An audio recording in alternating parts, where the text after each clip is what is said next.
Hi, welcome to Lies and Secrets channel. We hope you will have fun with us. Enjoy watching. On a brisk Sunday morning, my mom summoned me to the living room wearing that familiar expression that usually spelled trouble or one of her wild schemes. Jackson, our dog Loki, sat by her feet, his tail wagging energetically as if he sensed an adventure on the horizon. I assumed she wanted me to take Jackson for a walk or assist with some training. However, her next words caught me completely off guard. "Grab your phone," she instructed, a mysterious smile dancing on her L***. "We are going to film something with Jackson today." Initially, I thought it was another of her DIY projects for social media. She often shared videos of Jackson performing silly tricks or donning outrageous costumes, but this time her voice carried an unusual seriousness that made me uneasy. "What kind of video?" I inquired, glancing at Jackson, who remained blissfully oblivious. "You'll see," she replied, her tone both dismissive and resolute. "Trust me on this. It will benefit all of us." I couldn't shake the feeling that her plan wasn't as innocent as she implied. My mom constantly pushed limits, always chasing the next big idea. She had a knack for making things seem harmless until you found yourself in the thick of it, wondering how you got there. As she left the R***M to gather her supplies, I sat with Jackson, stroking his soft fur. He gazed up at me with his big brown eyes, entirely unaware of the strange energy in the R***M. "What do you think she's planning, buddy?" I whispered. Jackson simply tilted his head, his usual response when he didn't understand. Moments later, my mom returned, carrying a small box and her phone. Her smile widened as she placed everything on the table. "All right," she said, clapping her hands together. "Let's get started." I had no idea what lay ahead, but I knew it would be unforgettable. I watched as my mom carefully opened the small box she had brought. Inside were seemingly random items: a colorful bandana, a squeaky hamburger heap toy, and a small tripod for her phone. Jackson perked up at the sight of the toy, his tail wagging even more vigorously. "So what's the plan?" I asked, attempting to sound casual, though a knot of nerves tightened in my stomach. She looked at me with a spark in her eye, the kind she had when she was truly excited. "Just trust me. It's going to be fun. Jackson will love it and we'll have something adorable to post." I wanted to believe her, but her vagueness was unsettling. This wasn't the first time she'd enlisted me in one of her ambitious projects. Last month, she attempted to teach Jackson to sing along to a pop song for a TikTok challenge, which resulted in an hour of chaotic barking and laughter. But this felt different. Her evasiveness made my skin crawl. As she set up the tripod and adjusted the angle, she hummed to herself, completely at ease. "You know these kinds of videos can go viral," she said over her shoulder. "People love cute dog Lokis. We could even start earning some real money from it." I sighed, leaning back into the couch. My mom had always been obsessed with going viral, as if internet fame could solve all our problems. Since Dad left, she'd been juggling side hustles to make ends meet, and I couldn't really blame her for wanting something more. But using Jackson, that just didn't sit right with me. "Can you at least tell me what the plan is?" I asked again, trying to sound supportive. She finally looked at me, her expression softening slightly. "It's just a little skit," she explained. "You and Jackson will act out a scene. It'll be cute. Promise." "A skit?" I repeated, raising an eyebrow. "What exactly?" I prompted. But her smile remained unwavering and she didn't respond immediately. Instead, she took the bandana and gently tied it around Jackson's neck. "You'll see," she murmured, her voice almost conspiratorial. I glanced at Jackson, who seemed as content as ever. Yet I couldn't shake the feeling that this was about to become more complicated than I had anticipated. As my mom finished adjusting the bandana, she began positioning the tripod and setting up her phone. Her focused and deliberate movements made me feel like the only one in the R***M questioning the entire endeavor. Jackson, blissfully unaware, continued wagging his tail and gnawing on the toy. "Here's the plan," she finally said, breaking the silence. "We are going to pretend Jackson is solving a mystery. You're the sidekick and here's the hero, a mystery. I echoed, my voice laced with skepticism. Yeah, like a detective story. She explained, her tone light as if it were the most obvious idea in the world. Think about it, people love this kind of stuff. It's quirky, it's fun, and it'll showcase Jackson's personality. Trust me, this could go viral. I wanted to believe her truly, but the way she dismissed my concerns left me uneasy. It wasn't just about the video. It was the desperation in her eyes, as if she believed this idea could solve everything all right. I said slowly, trying to go along with it. So what's the mystery? She beamed, clearly pleased that I wasn't protesting anymore. It's simple. Jackson is a detective trying to find the missing hamburger toy. I glanced down at Jackson, who was happily chewing on the very same hamburger toy. You mean the one he already has? No, she said, waving her hand dismissively. That's just the setup. We'll take it away, hide it somewhere, and film him searching for it. You'll help him along the way like his partner. It sounded innocent enough, but her earlier emphasis on the word viral kept me on edge. There had to be more to it. As she elaborated on the plan, I noticed little inconsistencies. She had already chosen specific spots to film, places where Jackson was supposed to find clues. There was even a small bag of props she had prepared, including a pair of plastic sunglasses she wanted Jackson to wear for the grand reveal.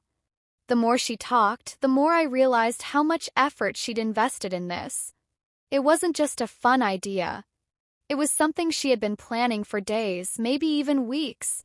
And while it wasn't unusual for her to dive headfirst into a project, this one felt different. Why does it seem like there's more to this than you're telling me? I finally asked, narrowing my eyes at her. She hesitated for a fraction of a second, barely noticeable, before laughing it off. Don't overthink it, she said.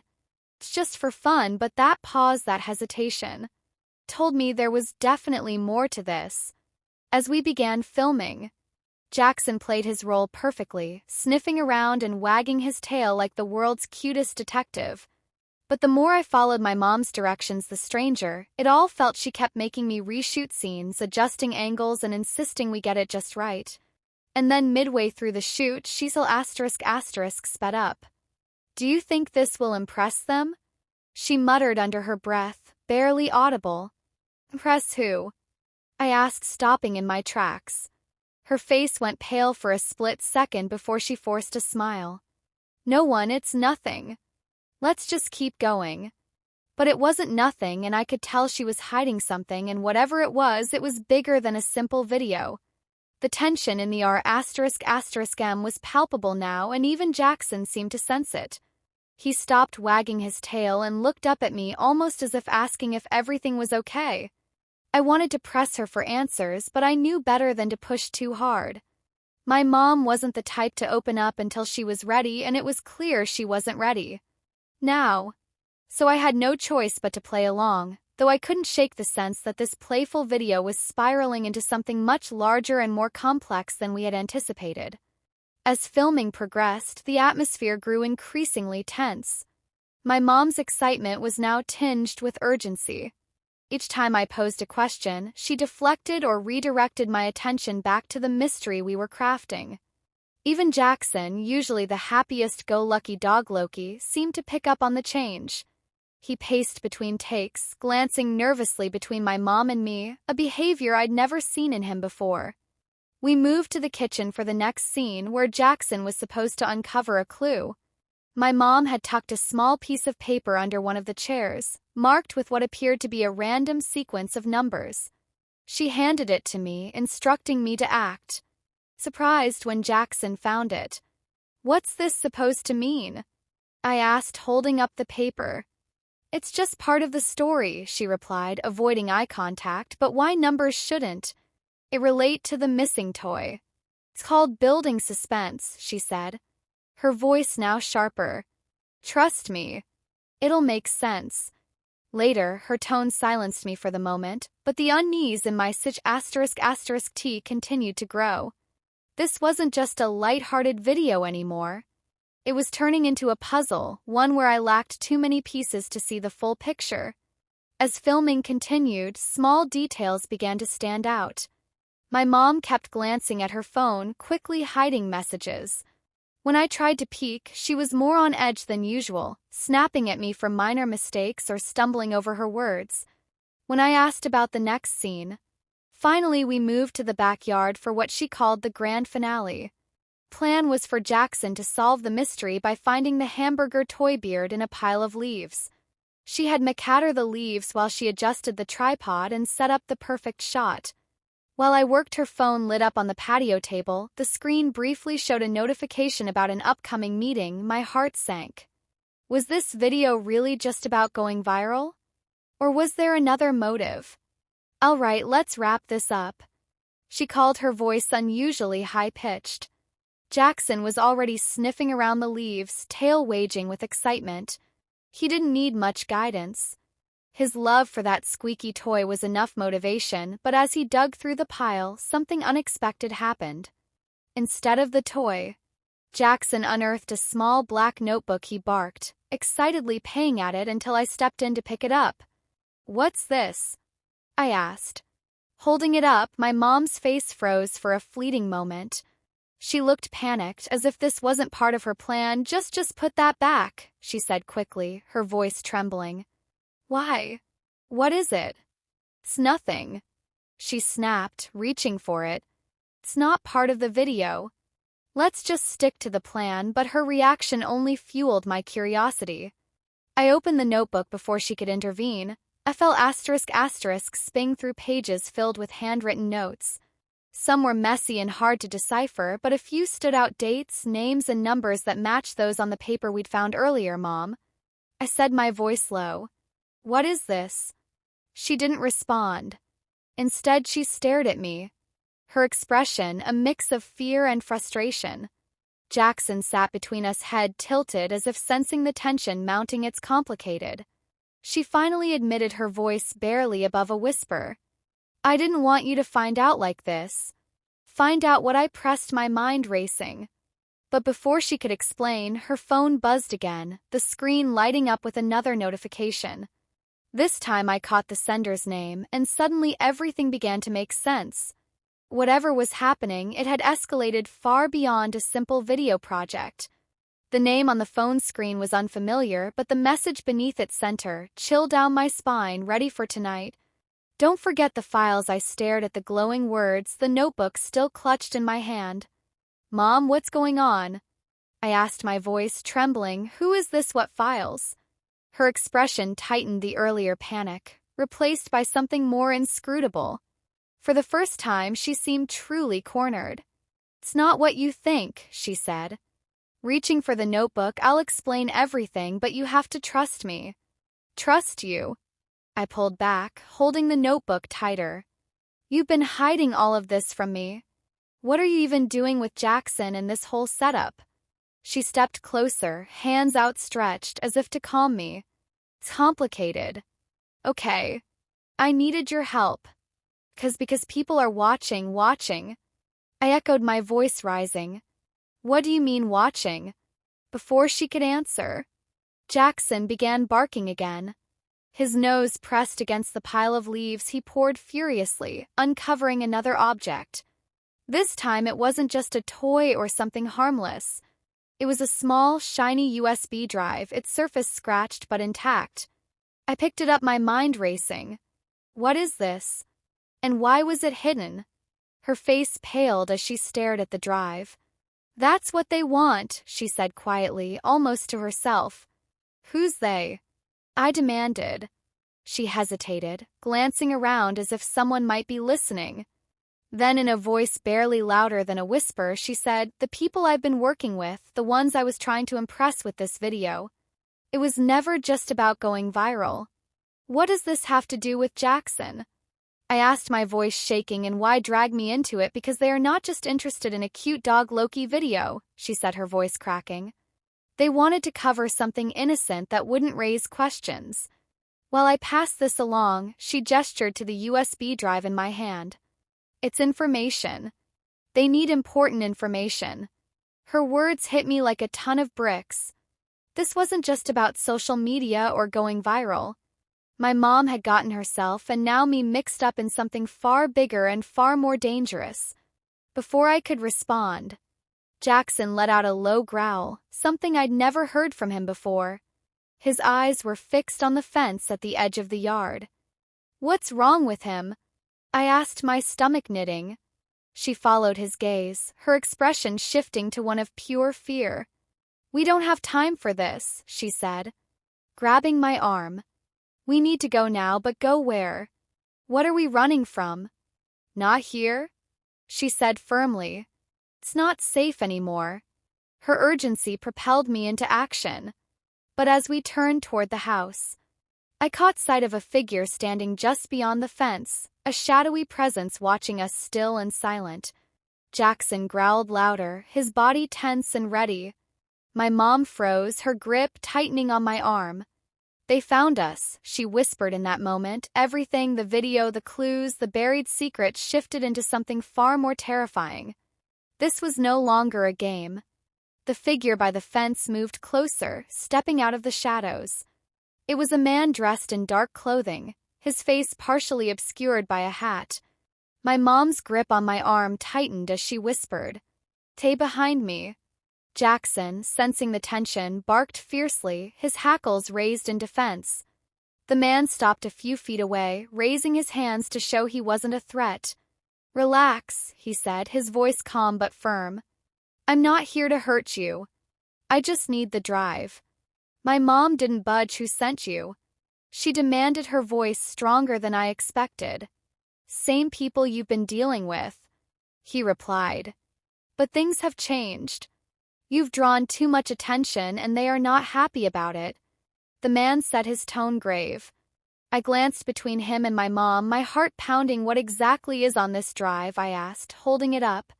The man's eyes met mine, his expression turning steely. "It's better. You don't know," he replied flatly. "No," I insisted, my voice trembling but resolute. "You've dragged us into this mess. I deserve to know what's going on."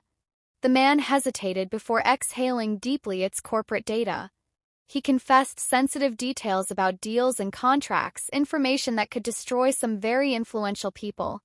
My mom glared at him, her voice sharp.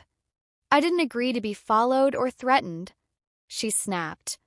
"You promised this would be clean. It was supposed to be," he retorted, his tone hardening. "But you've complicated things." Before she could respond, I caught movement out of the corner of my eye. 4 more figures emerged from the side of the house, and unlike the first man, they weren't interested in talking. "Handed over now," one of them demanded. Jackson barked fiercely, positioning himself protectively in front of me. My mom glanced my way, her face pale but determined. "Run." She whispered urgently. What? I stammered. "Take Jackson and the drive," she insisted, pushing me toward the back door. "I'll handle this." "No. I'm not leaving you," I protested, but the urgency in her eyes left no r***m for argument. "Go," she shouted. Without fully comprehending Jackson, and I dashed through the house behind me. Voices rose, angry and frantic, but I didn't dare look back. My hands trembled as I clutched the USB drive, my mind a whirlwind of questions. We burst out the front door and sprinted down the street, my heart hammering in my ***T. Jackson stayed close, his presence a comfort amidst the chaos.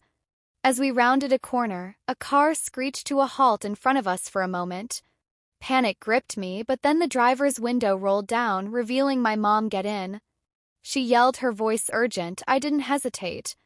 Jackson and I jumped into the car and she sped away, leaving the house and those shadowy figures behind. "How did you?" I began, but she cut me off. "Later," she said, her focus on the road. "We're not out of this yet." As the car raced through the night, she handed me her phone. "There's an address in the notes," she instructed. "That's where we are taking the drive. They'll protect us." I opened the Notes app and froze. The address wasn't some anonymous office or safe house. It was our family cabin, a place we hadn't visited since my dad left. I turned to her, bewildered. "Why?" There she glanced at me briefly, her expression unreadable. "Because your dad's the only one who can fix this." Her words struck me like a blow. The man who had walked out on us years ago was somehow tied to this entire ordeal. The answers I sought only led to more questions. As we drove into the night, one thing was clear: this was far from over. Cabin loomed into view just as dawn's first light crept over the horizon. The sight of it stirred memories I hadn't revisited in years: summer trips, campfires, and the way my dad used to carry me on his shoulders when I was too tired to walk back from the lake. But those memories were a distant echo. Now, as we pulled up, Jackson barked softly, his tail wagging uncertainly. My mom cut the engine and turned to me, her face etched with exhaustion but fortified by resolve. "Stay here," she said firmly. "I'll talk to him first." "No," I replied, clutching the USB drive tightly. "If he's involved in this, I deserve to hear it too." She hesitated, then nodded together. We ascended the creaky wooden steps and knocked on the door. The door swung open before we could knock twice, revealing my dad. He looked older and more worn than I remembered. His eyes widened at the sight of us, but he remained silent, stepping aside to let us enter. Inside, the cabin was unchanged, as if frozen in time since the day he left without wasting a moment.